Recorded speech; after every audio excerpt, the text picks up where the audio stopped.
जम की आशा, किसकी कटी है जम की आशा। इसकी आपने 2 स्टोरी सुनी है, कौन कौन सी सुनी है ये बताओ।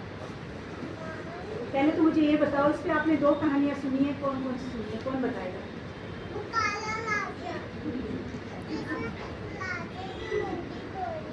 देखो कोशिश करती है बच्ची, सबसे छोटी बच्ची है, कोशिश करती है समझने की और बताने की। शाबाश, बताना बेटा, परी बताना बेटा। कौन सी बताई थी मैंने, वो कैसे वो उससे प्रार्थना करती है और बच जाती है, कौन सी बताई थी। हाँ बताओ। हाँ अच्छा, वो तितीरी वाली, एक तो एक पंछी वाली जिसके वो तल आके गिरता है, और एक हिरनी वाली। हिरनी वाली सुनाई थी ना, जब वो चारों तरफ से फिर वो बच जाती है, सुनाई थी ना। अब एक और बताइए, तो ध्यान से सुनना। एक बार क्या होता है, एक राजा होता है, उसके ना कोई औलाद नहीं होता, बच्चा नहीं होता। सब ज्योतिषियों से, सब वैद हकीमों डॉक्टरों सबसे पूछते हैं, कोई इलाज नहीं हो पाता, उनका कोई बच्चा नहीं होता। बड़े साल हो जाते हैं, बहुत परेशान हो जाते हैं। अब क्या करें, राजा है, कोई राजकुमारी नहीं है, तो अपना राजभाग किसको देंगे। तो एक दिन ना कहते हैं, एक पंडित आए, वो ज्योतिषी आया, और उसने उसको एक बताया कि आप ऐसे करो, अगर कोई ब्राह्मण अपने पुत्र की बलि देने के लिए तैयार हो जाए खुशी खुशी से, तो आपके घर में हो सकता है, 100% नहीं कहा, श्योर नहीं कहा, हो सकता है आपके घर में औलाद हो जाए। ठीक है, वो कहते हैं कि अच्छा। अब देखो, उन्होंने ना क्या किया, सारे अपने राज्य में ढिंडोरा पिटवा लिया। ढिंडोरा पिटते हैं ना कई बार, कि अगर कोई ब्राह्मण अपने पुत्र की खुशी खुशी से बलि देने के लिए तैयार होगा, तो उसको मुंह मांगा इनाम देंगे, जो कुछ मांगेगा वो देंगे। तो एक वहीं पे एक ब्राह्मण रहता था, उसके राज्य में एक ब्राह्मण रहता था। उस ब्राह्मण के 4 बेटे थे। कितने बेटे थे? 4 बेटे। 3 बेटे तो जो हैं वो जैसे आम काम करते हैं, छुटपुट। अमन बेटा प्लीज, आम जैसे काम करते हैं थोड़ा बहुत। और जो चौथा था ना, छोटा, वो कोई काम नहीं करता था, वो छोटा था भी, और सत्संग में जाता था। जैसे अपन ये भी सत्संग जाता था, सत्संग में जाता था, और उसको ना बहुत अंदर से समझ आ गई थी कि परमात्मा ही है जो रक्षा कर सकता है। तो क्या होता है कि वो पंडित गरीब था, वो ब्राह्मण जो है गरीब था। वो सोचता है, भाई देखो मेरे तीनों बेटे तो थोड़ा बहुत काम करते हैं, रोज सुनाते भी रहते हैं, ये तो कुछ करता नहीं। कहते हैं ना, ये किसी काम का ना धाम का, दुश्मन अनाज का, है ना, कहते हैं ना ऐसे, काम का ना काज का, दुश्मन अनाज, कहते हैं ना ऐसे। तो कहते हैं क्यों ना मैं जाके इसको दे आता हूँ, भाई 3 बेटे तो पहले हैं मेरे पास, और ये नहीं भी रहेगा तो अपने को क्या फर्क पड़ता है, और अपनी सारी गरीबी दूर हो जाएगी। उसके वो जो भाई होते हैं ना बड़े वाले, उस बच्चे के, वो भी खुश हो जाते हैं। अच्छा, अपनी सारी गरीबी दूर हो जाएगी, भाई राजा से जो मांगेंगे वो मिल जाएगा। अब क्या होता है, राजा के पास पहुँचता है और कहता है कि ये बेटा मैं आपके स्पोर्ट करने आया, यानी आपको देने आया। वो कहते हैं, भाई तुमको पता तो है ना इसका क्या करना है हमने। कहते हैं हाँ मुझे पता है। क्या करना था, बलि देते ना, बलि चढ़ाना समझते हो ना, बकरे की बलि चढ़ाते हैं, किसी जानवर की चढ़ाते हैं, तो वो अपने बेटे को ही देने चल पड़ा बलि देने के लिए। गरीबी दूर है, लालच देखो, स्वार्थ वहाँ है इंसान का। जब पहुँचता है वहाँ, तो राजा ने कहा तुझे पता तो है ना इस बच्चे की बलि देनी है। कहते हाँ मैंने अच्छी तरह समझ लिया, आप तो इसको अपने पास रखो। और उसने जो कुछ मांगा वो राजा ने तुरंत दे दिया। वो लेके वो अपने घर आ, खुशी खुशी अपने घर आ गया। अब क्या हुआ कि जो डेट बता रखी थी ना कि इस दिन जाके माता के यहाँ पे वो मंदिर में जाके इस बच्चे की बलि देनी है, फिर हो सकता है आपके घर में, हो सकता है, इस बात को ध्यान रखना, हो सकता है आपके घर में औलाद हो जाए। अब राजा ने डेट मांग ली कि किस दिन देनी है, ज्योतिषी ने बता दिया। अब उस दिन जाके उस बच्चे को लेके और उसको नहला धुला के लेके तैयार करके, और कुछ लोग और साथ जाते हैं, वहाँ पहुँचते हैं। वहाँ पहुँचने के बाद ना उस बच्चे से अंतिम ख्वाहिश पूछी जाती है, उस बच्चे से अंतिम इच्छा पूछी जाती है कि बेटा तेरी कोई अंतिम इच्छा है तो बता दो। तो वो कहता है कि मेरी कोई इच्छा नहीं है। कहते नहीं, मैं राजा हूँ, मैंने उसकी पूरी तुम्हारे पिता को पूरी कीमत दी है, इतना तो मेरा हक बनता है, मैं पूछ सकता हूँ। तो कहते हैं ठीक है, फिर अगर आप कहते ही हो तो मैं थोड़ी देर मिट्टी में खेलना चाहता हूँ। कहते लो जी, ये कौन सी इच्छा हुई, है ना। मांगा भी तो क्या, मिट्टी में खेलना, मिट्टी से खेलना चाहता हूँ। कहते ठीक है। अब उस बच्चे ने क्या किया, मिट्टी की ढेरियाँ बनाई। आपने देखो कभी अपन पैर बीच में डाल के, जो कच्ची कच्ची मिट्टी होती है पार्कों में, है ना, फिर अपन ऊपर ऐसे ऐसे बनाते जाते हैं, है ना। तो उसने ऐसे ऐसे करके इतनी सी ढेरी बनाई, यानी इतनी सी ऊंची सी ऐसे बना दी, और उसको बना के उसको गिरा दिया। एक बनाई, गिरा दिया, दूसरी बनाई, उसको भी गिरा दिया, फिर तीसरी बनाई, उसको भी गिरा दिया। राजा देखते जा रहे भाई क्या कर रहा है ये।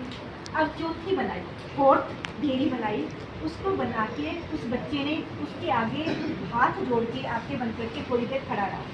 ठीक है, उस ढेरी के आगे मिट्टी का जो बनाया ना गुम्बद सा, उसके आगे हाथ जोड़ के अरदास करता हुआ, कुछ ऐसे बोलता हुआ खड़ा रहा। फिर उसकी पूरी परिक्रमा की, पूरी परिक्रमा करना, जैसे अपन गुरु ग्रंथ साहिब की परिक्रमा करते हैं, उस ढेरी की मिट्टी का जो बनाया था ना, उसको पहली गिरा दी, दूसरी गिरा दी, तीसरी गिरा दी, चौथी की परिक्रमा भी की, और उसके आगे हाथ जोड़ के आंखें बंद करके कुछ देर खड़ा भी रहा, जो भी बोल रहा था। अब फिर वो करके फिर राजा के पास खुशी खुशी, उसको कोई डर नहीं है कि मेरे को अभी काट देंगे, खत्म कर देंगे, बलि दे देंगे, मेरे कोई भय नहीं उसके अंदर, क्योंकि है ना, निर्भय, जो निर्भय के साथ जुड़ जाते हैं उनको फिर कोई डर नहीं रहता है। अब क्या होता है, वो राजा के पास आता है, राजा बड़े ध्यान से देख रहा होता है कि ये माजरा क्या है। छोटा सा बच्चा है, मिट्टी की ढेरियाँ बनाई, मिट्टी से खेला, उसको गिरा दिया, ये तो आम बात है। लेकिन इस ढेरी के आगे माथा टेकना, उसकी परिक्रमा करना, उसके आगे आंखें बंद करके हाथ जोड़ के खड़ा होना, इसके पीछे तो कोई गहरा राज है। तो कहते बेटा, ये तूने मिट्टी की ढेरियाँ बनाई, गिरा दी, और जो फोर्थ ढेरी बनाई, चौथी ढेरी बनाई, उसको ना गिराया ना कुछ किया, उसके आगे आंखें बंद करके खड़ा हो गया, परिक्रमा करी, इसका क्या राज है। वो कहता आप जान के क्या करोगे, आप अपना काम करो, और उसको डर नहीं लग रहा कुछ भी। कहता आपने जो काम करना वो करो, मैंने जो करना था वो कर लिया। कहते नहीं, मैंने पूरी कीमत दी है तेरे पापा को, तेरे पिताजी को, तो मैं, मेरा हक बनता है, मैं पूछ। तो कहते फिर सुनिए, कहते पहली ढेरी जो मैंने बनाई, वो मैंने बनाई अपने माता पिता के नाम। ध्यान देना, कल पूछूंगी। पहली ढेरी जो बनाई मैंने अपने माता पिता के नाम की।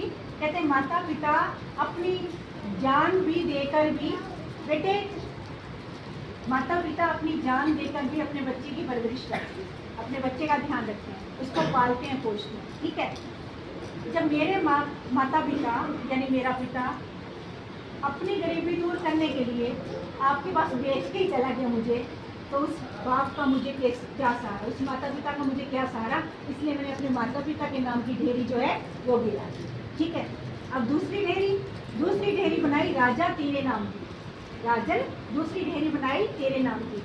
राजा जो है अपनी प्रजा का पालक होता है, पालने वाला होता है, और अपनी बच्ची औलाद की तरह उसको पालता है, अपनी प्रजा को। कोई दुख आ जाए, कोई ऐसी विपदा आ जाए, तो राजा अपने भंडार खोल देता है, सब करता है, रक्षा करता है। और राजा तू तो मेरी जान का वो है, दुश्मन बना बैठा है, तो मैं आपका, मेरे को क्या सहारा, तेरे नाम की ढेरी मैंने गिरा दी।